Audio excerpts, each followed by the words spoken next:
नमस्कार साथियों, कैसे हैं आप सभी। आशा करता हूँ आप सभी बहुत अच्छे होंगे। साथियों, आज के हम लोग इस वीडियो में कक्षा 10वीं विज्ञान के प्रथम अध्याय रासायनिक अभिक्रियाएं एवं समीकरण यानी कि chemical reactions and equations chapter के ऑब्जेक्टिव प्रश्नों को देखेंगे। चलिए शुरुआत करते हैं। प्रथम क्वेश्चन है कि निम्न में से कौन ऑक्सीकरण की क्रिया नहीं है? दहन, श्वसन, भोजन का पचना या अवक्षेपण।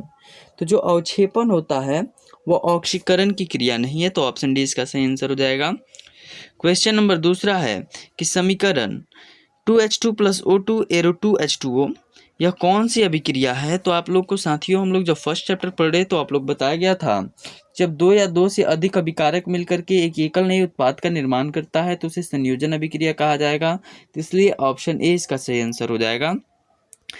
तीसरा प्रश्न है कि रासायनिक अभिक्रिया में भाग लेने वाले पदार्थ को क्या कहा जाता है? तो साथियों, आप लोग जानते हैं सबसे महत्वपूर्ण प्रश्न, रासायनिक अभिक्रिया में भाग लेने वाले पदार्थ को अभिकारक कहा जाता है। अगला प्रश्न, मैग्नीशियम ऑक्सीजन के साथ संयोग करके क्या बनाता है? तो मैग्नीशियम ऑक्साइड, जिसका फॉर्मूला होता है MgO। तो ऑप्शन बी इसका सही आंसर हो जाएगा। अगला क्वेश्चन है कि H2S + I2 = 2HI + S में कौन सा ऑक्सीकारक पदार्थ है? तो जो I2 है वो ऑक्सीकारक पदार्थ, इसलिए ऑप्शन बी इसका सही आंसर हो जाएगा। 6 नंबर प्रश्न है कि श्वसन कैसी रासायनिक अभिक्रिया है? तो जो श्वसन है वह ऊष्माक्षेपी अभिक्रिया है। ठीक है, तो ऑप्शन बी इसका भी सही आंसर हो जाएगा। ठीक है, अगला प्रश्न है कि क्या दूध से दही बनना कैसा परिवर्तन कहलाता है? तो दूध से दही बनना जो होता है वो रासायनिक परिवर्तन कहलाता है। तो ऑप्शन सी सही इसका उत्तर हो जाएगा। 8 नंबर प्रश्न, क्या कॉपर आयरन से अधिक अभिक्रियाशील है? तो नहीं, कॉपर जो होता है आयरन से अधिक अभिक्रियाशील नहीं है। ठीक है। 9 नंबर प्रश्न, सबसे अधिक विद्युत ऋणात्मक तत्व का नाम बताइए। तो सबसे अधिक विद्युत ऋणात्मक तत्व जो होता है फ्लोरीन हो जाएगा। तो ऑप्शन बी इसका सही आंसर हो जाएगा। ठीक है। 10 नंबर प्रश्न की एक ऐसे यौगिक का नाम बताइए जो ऑक्सीकारक एवं अवकारक दोनों जैसा कार्य करता है। तो H2O2 इसका सही आंसर हो जाएगा, ऑप्शन सी। अगला प्रश्न है कि समीकरण CaCO3 पे जब ऊष्मा दी जाती है तो CaO + CO2 किस प्रकार का यह समीकरण है? तो यह वियोजन हो जाता है, वियोजन अभिक्रिया हो जाएगा। क्योंकि आप लोग को बताया थे कि जब कोई एकल अभिकारक टूट करके दो या दो से अधिक छोटे छोटे उत्पादों का निर्माण करता है तो उसे वियोजन अभिक्रिया कहते हैं। 12 नंबर प्रश्न है कि CO2 गैस जल में घुलकर कौन सा अम्ल बनाता है? तो यह कार्बोनिक अम्ल बनाता है। तो ऑप्शन ही सही इसका आंसर हो जाएगा। 13 नंबर प्रश्न है कि अम्लीय ऑक्साइड के विलयन का pH मान कितना होता है? तो 7 से कम होता है। तो ऑप्शन सी इसका सही उत्तर हो जाएगा। 14 नंबर प्रश्न, अभिक्रिया CuO + H2 arrow Cu + H2O किस प्रकार की अभिक्रिया है? तो यह रेडॉक्स अभिक्रिया है। ठीक है। अगला प्रश्न है 15 नंबर की, अभिक्रिया CaO + H2O एरो CaOH का होल्ट वाइज किस प्रकार की अभिक्रिया है? तो यह जो अभिक्रिया है वह संयोजन अभिक्रिया हो जाएगा, क्योंकि दो या दो से अधिक अभिकारक मिलकर के एकल उत्पाद का निर्माण कर रहा है। ठीक है। अगला प्रश्न है कि निम्नलिखित में से ऊष्माशोषी अभिक्रिया कौन सी है? तो H2 + I2 एरो 2HI से 11.82 किलो कैलोरी निकल रहा है। तो ऑप्शन डी इसका सही आंसर हो जाएगा, ऊष्माशोषी अभिक्रिया। 17 नंबर प्रश्न, निम्न में से कौन सी विस्थापन प्रतिक्रिया है? तो विस्थापन प्रतिक्रिया हो जाएगा option A 2KCl3 arrow 2KCl + 3O2। एक मिनट साथियों, इसका सही उत्तर हो जाएगा option C Zn + 2HCl arrow ZnCl2 + 2H2। ठीक है, क्योंकि विस्थापन अभिक्रिया हम बताए थे कि जो अधिक अभिक्रियाशील तत्व होता है वो अपने से कम अभिक्रियाशील तत्व को क्या कर देता है, वहाँ से विस्थापित करके उसका स्थान स्वयं ग्रहण कर लेता है। तो इसका ऑप्शन सी सही उत्तर हो जाएगा। ठीक है। 18 नंबर प्रश्न की प्रतिक्रिया H2 + Cl2 एरो 2HCl यह किस प्रकार की अभिक्रिया है? तो आप लोग जानते हैं संयोजन अभिक्रिया हो जाएगा, ऑप्शन डी इसका सही आंसर हो जाएगा। ठीक है। अगला प्रश्न है कि निम्न में से कौन संतुलित समीकरण नहीं है? संतुलित समीकरण कौन नहीं है? तो Fe+Cl2 हो जाएगा। तो FeCl3 ये संतुलित समीकरण नहीं है, ऑप्शन ए। 20 नंबर प्रश्न है कि निम्नलिखित में से कौन सा जो पदार्थ है वह बिना ज्वाला के जलता है? तो कोयला जो होता है बिना ज्वाला के जलता है। ऑप्शन क्वेश्चन नंबर 21 है कि शरीर में भोजन का पचना किस प्रकार की अभिक्रिया है? तो यह ऊष्माक्षेपी अभिक्रिया है।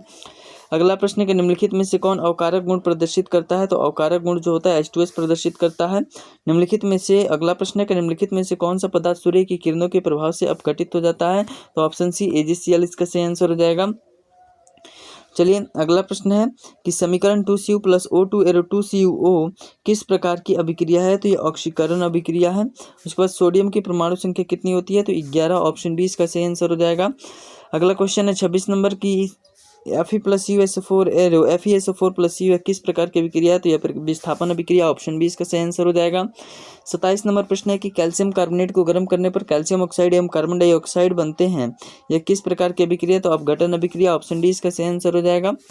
अगला प्रश्न है कि क्लोरोफिल और सूर्य के प्रकाश की उपस्थिति में कार्बन डाइऑक्साइड एवं मिट्टी से जल ग्रहण करके अपना भोजन तैयार करते हैं, किस प्रकार की अभिक्रिया है? तो प्रकाश रासायनिक अभिक्रिया, ऑप्शन बी इसका सही आंसर हो जाएगा। अगला प्रश्न है कि सिल्वर नाइट्रेट के जलीय विलयन में सोडियम क्लोराइड का जलीय विलयन डालने पर अविलय सिल्वर क्लोराइड विलयन से पृथक हो जाता है, ये अभिक्रिया को क्या कहते हैं? तो ऑप्शन सी अवक्षेपण अभिक्रिया कहते हैं। अगला क्वेश्चन है कि सोडियम हाइड्रोक्साइड और हाइड्रोक्लोरिक अम्ल के बीच अभिक्रिया होने पर सोडियम क्लोराइड एवं जल बनते हैं, यह अभिक्रिया क्या कहलाती है? तो दाशनीकरण अभिक्रिया कहलाती है।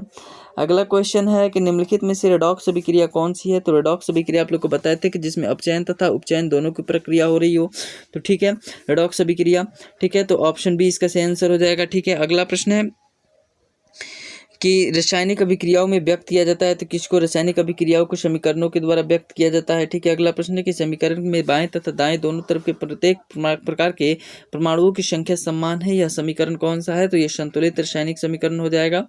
ठीक है, 34 नंबर प्रश्न है कि निम्नलिखित में से कौन जो समीकरण है असंतुलित है? तो ऑप्शन सी इसका सही आंसर हो जाएगा। बोल जा रहा है 35 नंबर प्रश्न, निम्नलिखित में से कौन ऑक्सीकारक है? तो ऑक्सीकारक बोला है तो ऑक्सीजन जो होता है O2 यह ऑक्सीकारक होता है। निम्न में से कौन अवकारक नहीं है? तो अवकारक कौन सा नहीं है? तो ऑप्शन सी हो जाएगा, क्योंकि O2 जो होता है ऑक्सीकारक होता है। अगला प्रश्न, निम्नलिखित में से कौन समीकरण संतुलित है? साथियों उस दिन आप लोग को बहुत ही अच्छी तरीके से बताते हैं कि समीकरण को संतुलित करने का तरीका।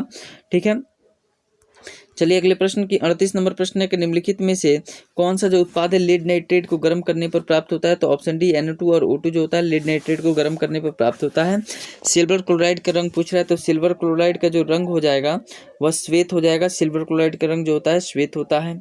40 नंबर प्रश्न है कि सिल्वर आयोडाइड का रंग कैसा होता है? जो सिल्वर आयोडाइड होता है उसका जो रंग होता है वह पीला होता है, ऑप्शन बी इसका सही आंसर हो जाएगा।